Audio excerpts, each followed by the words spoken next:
been a lot of therapy for me. Sorry about that, like but you're right. No need to apologize. yeah, You're a good man. it's not about you. No, it's not. It's not about you. It's not about us. But It is about you. It's not about me. You're right. It is time for another episode of Dugout Discussions with Chris Rose. It's presented to you by Bonobos. You know this guy, Kyle Schwarber, the Philadelphia Phillies. I'm going to cut right to it. It's the most controversial thing going in the entire sport of baseball. Bryce Harper brushing his teeth, the most screwed up way ever. Are you in favor of it or not? I don't personally do it that way. So, but I'm not here to tell someone how to brush your teeth at the end of the day. I mean, let's be honest. Right, but The first time you saw it, you thought what? I got a chuckle. I got a little chuckle. I was like, wow. You know, it caught me off guard a little bit, but, yeah. Are we talking team meeting? Do we have to No, have... not a team meeting. We didn't need a team meeting? We're not Because I think there's a lot of that. things that could lead to a team meeting, and this thing might have been one of those. No team meeting on that one.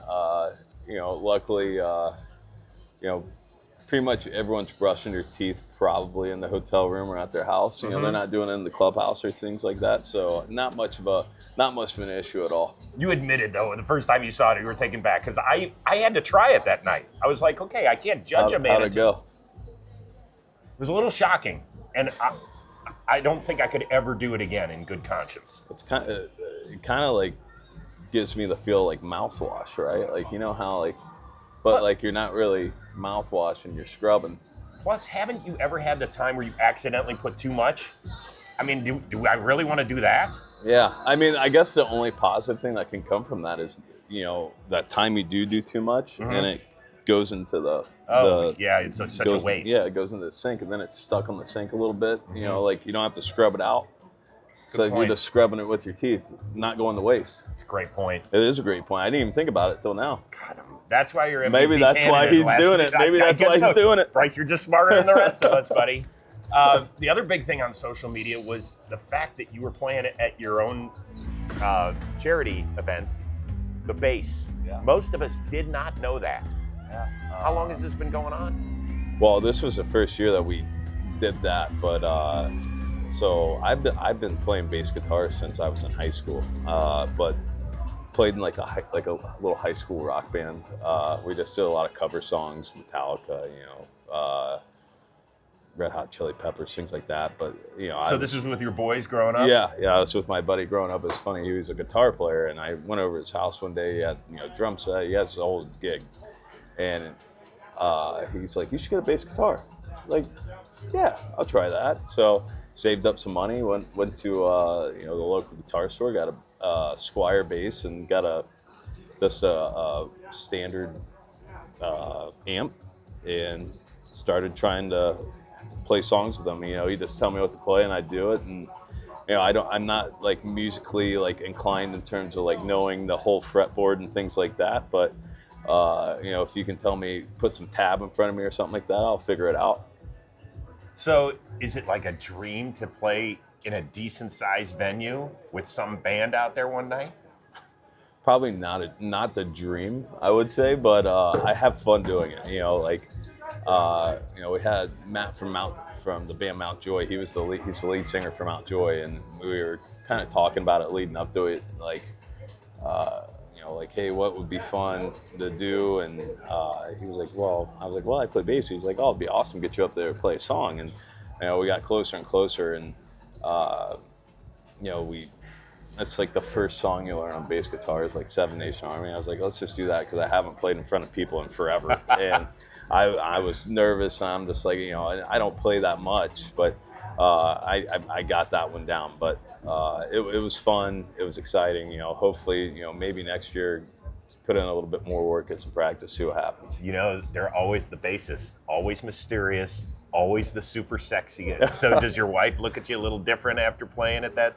Oh event? yeah. She said that brought me back to high school. Ooh. I was like, there we go, nice. But you know, it was. I don't know. I've always enjoyed playing it. Right. It's always them, the drummer, right? That's keeping the. You know, you need a good drummer. Absolutely. Bass keeps the rhythm. So, you know, I don't know. It's 6 strings too. You know, so how many strings on a guitar? I don't even know, but that's way too much. But at least I got 4 that I can try to mess around with. I'm curious, with the ABS system, do you miss catching? No, I don't miss it. We always joke around. Like, you know, I always give JT and Stubby and Marshawn hard times. Like, you know, back when I used to catch, right? Like my 15 games of that. But, you know, now, like, it's definitely going to be interesting now to see what happens with the catching position. I mean, I feel like, you know, there's still strategy and there's still everything to, you know, having a good receiving catcher back there, because, you know, you're trying to get guys to pretty much now challenge balls, right? Or you know, strikes that are what they think's a ball, right? So having that guy back there that's still able to receive it well and you know, kind of fool the hitter now, I guess, right? By you know, a lot of the times now it's when guys are set up in and, you know, they're catching that pitch away and they're able to see that and the umpire balls it and they're able to tap and or they strike it, you tap, and then you're like, man, that didn't feel like a strike, and it was. But you know, I think it'll be.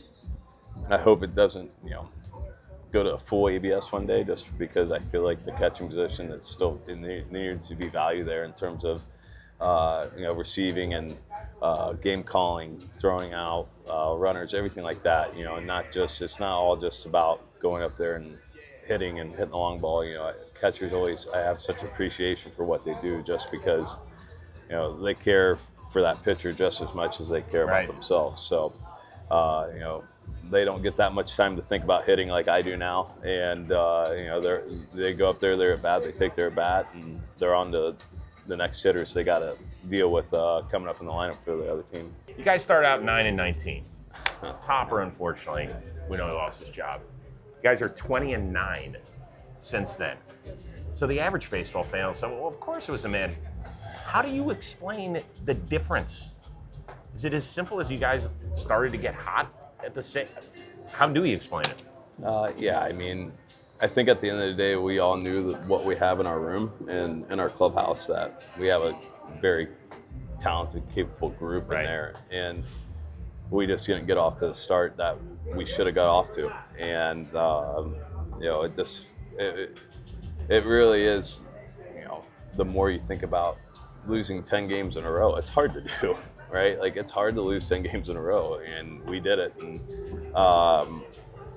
you know, we just didn't find our way out. Then all of a sudden, you know, it wasn't for the lack of care, the lack of try, the lack of will. It just wasn't happening for us. And we just weren't playing our best baseball. And, you know, Topper takes gets the hit there where we lose him. And this kind of gives everyone a little bit of the whole reality slap in the face, right? Like, it wasn't that we weren't already doing that to ourselves, and you just get more of it. And, you know, there's not anything that he was doing wrong by any means to not right the ship. You know, at the end of the day, we're the ones who are out there on the field playing, and we have to go out there and execute and play our game, and we weren't doing that. But we knew at the end of the day too that the group that we have, that we're more than capable to go out there and pull off multiple wins in a row and win 10 in a row, besides lose 10 in a row.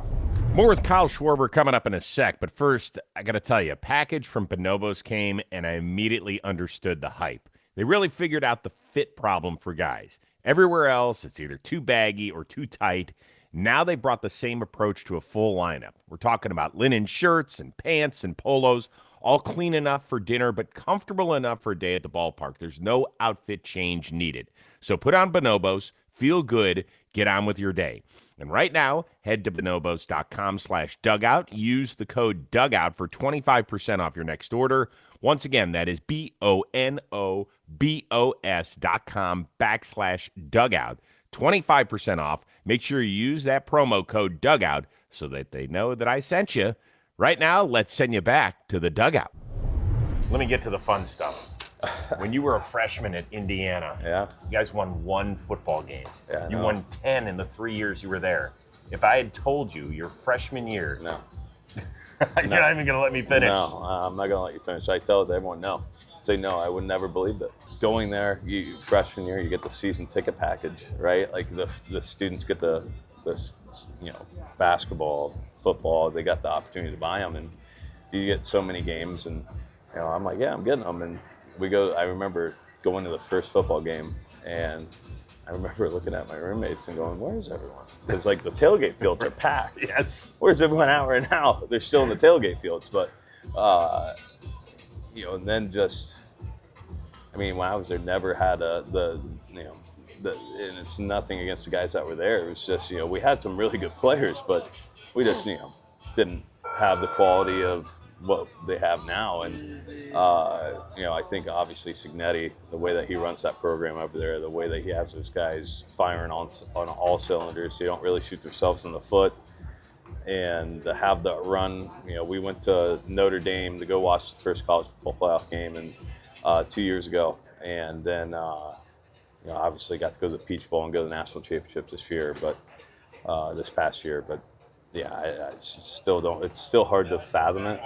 We were talking about it. I saw like some basketball guys there at the Peach Bowl, and we were like, man, isn't it weird to think that you were basketball players and I was a baseball player at the basketball school that's now a football school? It's weird to think.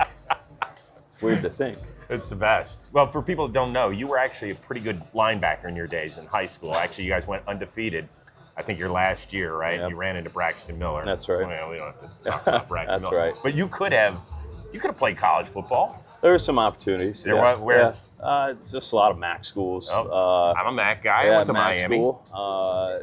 Had a little bit, some D1, like Big Ten, some.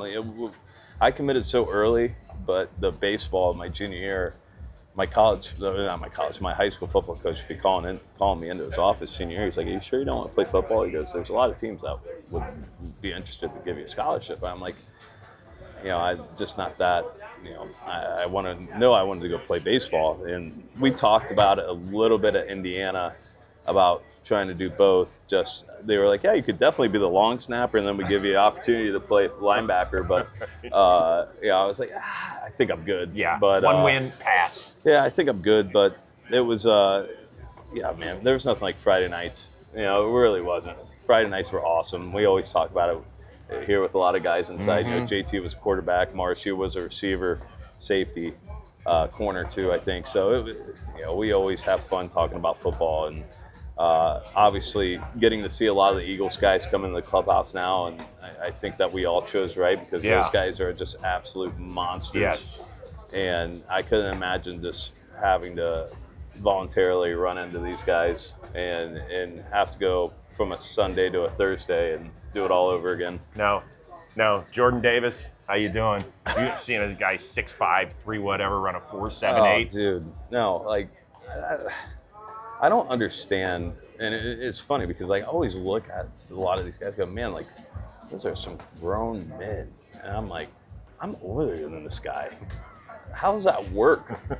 I go like, they're way faster. I mean, it's just like, I feel like that's the beautiful thing about all sports, right? Like everything always keeps evolving, right? You see the way that obviously baseball is evolving, where you look at the pitching, you look at a lot of the younger players that are coming up now, and look how big, and I always, it's funny, you'll go hit with a high school kid in the off season, and you go, where are they feeding these kids now, right? Like, I was softer than hummus compared to what this kid is right now, but you look at football, right? You see the big old D linemen, 330 guys, 300-pound guys just running 4.4s. That's right. Like it's you didn't used to see that 10 years ago, really. No, you did not. By the way, how awesome for you that you go hit with high school. You hit with kids in the off season? Sometimes, yeah, sometimes. Yeah. How cool is that? Just think about how cool that is for them for a second. Yeah. Oh no, it's awesome, right? Like, I'm sure it's fun, and it's like, it's never really, if you're, if they ask, right, it's never a burden because I'm already doing it, right? It's more fun for me. I always tell people, like, sometimes the best way to, talk your way through hitting is, say if someone's asking you something, then you start talking, you go, man, why the hell am I not doing that right now? Right? So, the more that you kind of talk about it and you work your way through it, that you can listen to yourself sometimes, and obviously you'll hear what other people say too, and be like, oh, that might work for me, that might click. But a lot of times the things that you're telling someone else are some of the things that might be getting away from you. You just broke a tie with Joe DiMaggio for 91st all time. When you hear a name like that, don't you just sit there for a second as a lifelong baseball fan and say, God damn, that is cool? I mean, thanks for telling me that. I didn't know that I passed that name, but yeah, it is cool, you know. And I think like the way my mind works is, you know, they always, you know, you'll do something cool in the media, you know, we'll always give you that fun stat or something, whatever it is that you've done, and you know, it doesn't take away from the moment of the cool things that you've done. It's just that I get so focused on like the now, like the present. It's like, what are we doing now, right? Like, this isn't about me, it's about everyone. And what are we doing to win games, and how are we gonna, you know, get to where we need to be? And I always say, like, my go-to line is, I go, it'll be really cool one day when I get to call it quits. I'm gonna sit down and have a beer on my porch and just get to really sit down and think about all the cool things that have happened in my career so far. And I always tell everyone that, you know, if it was to happen today that your career's gonna be over with, I'd be happy. That you know, I wouldn't want to change anything. That I've been super fortunate, super grateful to be a part of winning teams my whole career. Been in the postseason every year except one, and won a World Series. Been to another World Series, a lot of different postseasons, deep runs, and I'm fortunate, and I've gotten to run across a lot of great people in the game. So, awesome. Teammates, coaches, top to bottom, that, you know, they form who you are as a player. So it's not just always about yourself. It's always about a lot of different people too. Finally, do you think about 500 homers? No, I to be honest with you, I don't. But I think that, you know, if you can ask me, probably what? So I got 4.5 more years. I guess if we start inching closer to it, I'm sure that it'll be hard not to look at it in the face and be like, okay, like you could reach it. You might not be able to, but you definitely could. So I think if we ever get close to that number, that you could come ask me again, and I'd say sure. Are you mad that I asked you? No, okay. I'm not. I'm not that guy. I know you're not. I'm not the superstitious guy. You know, I just go out there and get to play baseball. It's fun. It's awesome. It's awesome. It's great. I know we're in LA. We're at Dodger Stadium. It's not bad. And you know, you get to go play a big league baseball game. What else could you be upset about? Nothing, except I was upset in 2016 when you ruined it for my hometown. You want to apologize? I could be one last time. No, never gonna. Didn't think so. We'll can't apologize for a ring, and arguably probably one of the best World Series to been played. Just the whole series in general. You know, I think that's, you know, looking back, we just had the 10-year reunion of it all, and you know, just kind of like we got to sit back and revisit a little bit, and it's like the more that you think about that series, right, where, you know, if you sit back as a fan, you look at it to where, okay, you have a team, the two longest teams that have gone without a championship in Major League Baseball. Sorry to bring it back up for you. It's all right. You know, 3-1. Then we go all the way to 7 games. Epic rain delay, an epic home run, and you know, obviously an epic rally for us. But it wasn't like it was a homer fest. It wasn't. You know, there was great pitching. There was great moments for both teams throughout the whole series, and it felt like it was kind of like the complete series. Teams were trying different things to score runs different ways, and it was. That's why I think it's probably going to be one of the top ones. And obviously, you know, you end a 108-year curse. It's been a lot of therapy for me. Sorry about that, like but you're right. No need to apologize. Yeah, you're a good man. It's not about you. No, it's not. It's not about you. It's not about us. But it is about you. It's not about me. You're right. I appreciate you, brother. It's always great seeing you. Dude. And right now, it's all about the Queen. Take it away. I know athletes are superstitious. What's the strangest one you've seen or done before a game? Driving in the same lane going to a baseball game, which is the dumbest thing ever. I will say use the same undershirt for the game without washing it. Some guys can do that. Yeah. That's a little nasty. Yeah, I won't say names, but it happens. You can say names. No, if you lock in and it's going good for you, do whatever makes you keep going. That's all I will say. Wait a second. So you followed them? You've seen them, or you rode in the car with them? They said, hey, I drove in the left lane today. I'm driving in the left lane again. That's to me, that's crazy. What I'm if not superstitious at all. Yeah. What if there's traffic? I guess they don't get no hits. Do you have to like walk past them and sneaky spray them a little bit? No, it's not. I don't think it's that bad, but whatever keeps you going and help you win games, help the team win. I don't care what it is. So let's do it. Harrison Bader, he puts a bunch of baby oil on him before every game and gets that hair kind of greased up a little bit. So that's probably the strangest one I've got. We have a thing right now. We had it last year called Ball Marley. It's like just a ball on a water bottle, dressed up as Bob Marley. So I think that's our superstition. We started winning last year when we had it. We went on a winning streak when we had it, and we brought it back this year. So who's responsible for that? One of our clubbies, C. Millie. That was his idea, and he loves it. That I've seen is kind of leopard underwear on a winning streak. Leopard women's underwear. I'm not going to name names. Have you donned the leopard? No, I haven't. Not going to go that far with it. I'm a little stitious. I'm not superstitious. Jed Lowry had to use the bathroom before every single at bat. P, number one. He just got nervous? He could not hit with a full bladder. So I don't know if that's superstition or he literally felt like he was a better hitter without a full bladder, but it felt superstitious. I'll wash the underwear, but I'll wear those same undies until I, and don't have a good one, and then I'll change, I guess. What is the deal with you guys in jock straps? It's a part of the uniform, so it's something you got to put on. Yeah, you don't want a free ball out there. So what the hell would happen if somebody was already in there? I don't know. You got to go upstairs or something. Or just pee himself? No, he never did that. But, I don't know if it was superstitious or not, but he was always in the bathroom when I needed to go, too, because I hit right after him. Jed, please. In high school, I forget how I became in possession of it, but we had a team pet rock. It was our lucky rock, and I would take it everywhere. I'd rub it on my bat before games, and I lost it. 1600 Team USA tryouts, and I took it with me to the hotel, and I lost it, so I got some heat for that.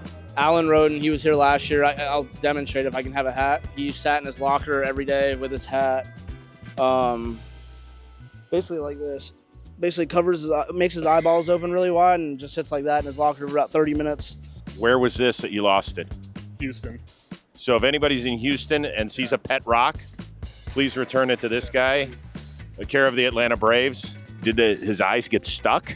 I don't know. Sometimes you would have thought so, but he did it for a while, and I just couldn't believe it, to be honest. No sacrificial animals or anything like that. We've had team campfires. Everybody brings a bat when the bats are cold. Everybody just lights a bat on fire. Just anything. Does that work, by the way? It does if it's working for you in the moment. I had a teammate that wore his underwear inside out. Okay, so do you kind of ignore it, or do you look at him funny?